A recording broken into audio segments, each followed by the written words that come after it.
ನಮ್ಮಲ್ಲಿ ಹಲವರು ತಮ್ಮ ಆರೋಗ್ಯದ ಬಗ್ಗೆ ಒಂದಲ್ಲ ಒಂದು ದೂರುಗಳನ್ನು ಹೇಳುವುದನ್ನು ನೋಡೇ ಇರುತ್ತೇವೆ. ನನಗೆ ಬೆನ್ನು ನೋವು, ಮಂಡಿ ನೋವು, ನನಗೆ ಬೊಜ್ಜು, ಹೀಗೆ ಪ್ರತಿಯೊಂದರಲ್ಲೂ ತಮ್ಮ ಬಗ್ಗೆ ಒಂದಲ್ಲ ಒಂದು ದೂರು ಇದ್ದೇ ಇರುತ್ತದೆ. ಅದನ್ನು ಸರಿಪಡಿಸಿಕೊಳ್ಳುವುದರ ಬಗ್ಗೆ ನಾವು ಗಮನ ಹರಿಸುವುದೇ ಇಲ್ಲ. ಅದರ ಬದಲು ಅದರ ಬಗ್ಗೆ ಕೊರಗುತ್ತಲೇ ಇರುತ್ತೇವೆ.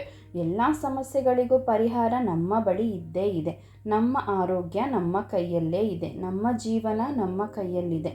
ಎಲ್ಲವೂ ಬಹಳ ಸರಳ. ಆದರೆ ನಾವದನ್ನು ಕಾಂಪ್ಲಿಕೇಟ್ ಮಾಡಿಕೊಳ್ಳುತ್ತಾ ಹೋಗುತ್ತೇವೆ. ಅನಾವಶ್ಯಕ ಗೊಂದಲಗಳನ್ನು ಮಾಡಿಕೊಳ್ಳುತ್ತೇವೆ. ನಮಗೆ ಪ್ರತಿದಿನ 24 ಗಂಟೆಗಳಿವೆ. ಊಟ, ತಿಂಡಿ, ಸ್ನೇಹಿತರು, ಕೆಲಸ, ನಿದ್ದೆ ಎಲ್ಲದಕ್ಕೂ ಸಮಯ ಹೊಂದಿಸುತ್ತೇವೆ. ನಮಗಾಗಿ ಕೇವಲ 1 ತಾಸು ಸಮಯ ಹೊಂದಿಸುವುದಕ್ಕೆ ನಮ್ಮಿಂದ ಸಾಧ್ಯವಾಗುತ್ತಿಲ್ಲ. ಖಂಡಿತ ಸಾಧ್ಯ, ಆದರೆ ನಾವು ಮಾಡುವುದಿಲ್ಲ ಅಷ್ಟೇ. ಬೇಡದಿರುವ ವಿಷಯಗಳಿಗೆ ಸುಮ್ಮನೆ ನಾವು ಸಮಯ ಹಾಳು ಮಾಡುತ್ತಾ ಹೋಗುತ್ತೇವೆ. ಆದರೆ ನಮ್ಮ ಒಳ್ಳೆಯದಕ್ಕೆ ಸಮಯ ಮೀಸಲಿಡುವುದಿಲ್ಲ. ವ್ಯಾಯಾಮ ಮತ್ತು ಆರೋಗ್ಯದ ಬಗ್ಗೆ ನಾವು ಹೆಚ್ಚು ಗಮನ ಕೊಡುವುದಕ್ಕೆ ಹೋಗುವುದೇ ಇಲ್ಲ. ಹೀಗಾಗಿ ದಯಮಾಡಿ ನಿಮಗಾಗಿ ಒಂದಷ್ಟು ಸಮಯವನ್ನು ಎತ್ತಿಡಿ. ನಿಮ್ಮ ಆರೋಗ್ಯದ ಬಗ್ಗೆ ಗಮನ ಹರಿಸಿ. ಆಗ ಎಲ್ಲ ನೋವುಗಳು ಸಹ ತಾನಾಗಿ ತಾನೇ ಮಾಯವಾಗಿ ಹೋಗುತ್ತವೆ.